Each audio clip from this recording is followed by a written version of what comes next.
We reached our hotel in Seoul by 4 pm and were out again by 6:30 pm. The Uber took us to En Seoul Tower, one of the top tourist attractions in Seoul. We reached there after 20 minutes and found a crowd before the ticket counter for the cable car, the easiest way to reach En Seoul Tower. But what made me surprised was the queue upstairs. The entire floor had this long queue as the tourists waited for their turn to get inside the cable car. The good news was that the queue was moving. It made me think about the queues devotees formed before the pandals during Durga Puja. Tickets for one-way and round trips were available, but we had Discover Seoul Pass with us, so we didn't need to pay anything extra for the tickets to visit En Seoul Tower. I mentioned in my previous blog that you can see more than 50 tourist attractions in Seoul if you have this pass. Visiting 50 attractions in 48 hours, let alone 24 or even 72 hours, sounds humanly impossible though. Anyway, despite the little one slowly getting bored of the long queue, I was quite enjoying the waiting period, as it allowed me to see what South Korea looked like apart from what I had seen in the K-dramas so far. The country with its mountains and greenery surrounding the urban life looked stunning. If this was the view from the first floor, I couldn't wait to see how Seoul would turn out from the height of the cable car. Within this couple of hours in South Korea, we had realized three things. 1. English is not a widely spoken language in this country, so be prepared to use Google Translate if you don't know Korean. Second, pork and beef play a major part in the food options in the eateries. And third is the pleasant weather, a relief from Singapore's hot and humid climate. Finally, our turn to step inside the cable car came. You need to stand inside these cable cars, which was reasonable given the count of passengers they let in these cars. Try to manage a space near the windows, else you might miss the view. They have built the tower on the Namsan mountain, a reason why it is called En Seoul Tower. They started constructing the tower in 1969, and it served as Korea's first general radio wave tower which delivered radio and TV broadcasts. Around 48% of the national audio population watches broadcasting through this transmission tower. En Seoul Tower was opened to the public in 1980, and after upgrading its facilities, it witnessed an influx of 20 million visitors in 2001.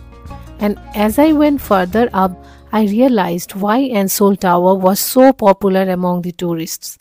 An absolute stunner in true terms. And the love locks, my goodness, there were so many with beautiful messages and love notes written on these cute locks by the visitors, with each word coming straight out of their heart. They left a part of them here which added a personal touch to this place.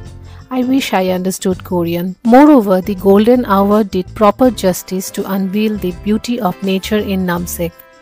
I looked at the skyline in awe, as if the entire Seoul was visible from this place. It was gorgeous and a hot spot for clicking pictures and posting them on Instagram. It was going to be 8 pm soon, but the daylight was still very much there. I could see the moon lurking above the tower as if it was waiting for the sun to bid goodbye and take its place until the next morning. And Sunday did the work of attracting more tourists to this place. Having said that, it's the tourists who add the extra glamour quotient to En Seoul Tower. Nature and the man-made wonder in the golden hour presented a picture-perfect setting for a beautiful evening. And now it was time for what we were here for in the first place. Yes, the En Seoul Tower. Apart from the 4-floor plazas beneath, En Seoul Tower is divided into 6 towers or floors. Tower 1F, 2F, 3F, 4F, 5F and 7F, which technically is the 6th tower and has a French dining restaurant. A Korean dining is on the 3rd floor, but our destination was the 5th floor. It had an observation deck, the main reason why tourists opt to visit this place. If you want, you can click photos with the crew.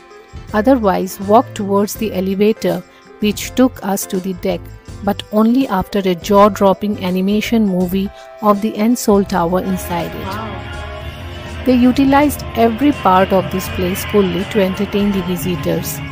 The animated movie was hardly for a minute, but in that minute they showed how South Korea used their technological supremacy in every sphere of life, and even inside an elevator. The observation deck welcomed us, offering its gorgeous bird's eye view of Seoul, something which we had already experienced on the ground. However, standing 380 meters above sea level and watching the city slowly embrace the night was a big deal. You don't get to see such a view every day, at least not me.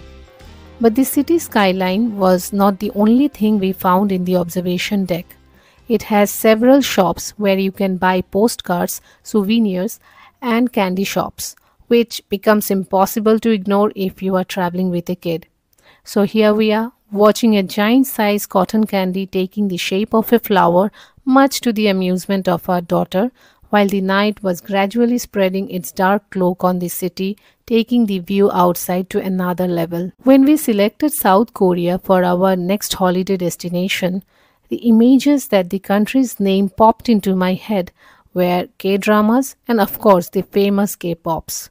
But I must say, those images would have to shift their places and make room for 1,000 more amazing and much better ones. And End Seoul Tower had already started doing that job. Despite the language barrier and limited food options for someone like me who didn't prefer pork, beef, or even chicken, I could safely say that South Korea was going to hold a special place in my heart from the day one. I couldn't wait to explore this country more.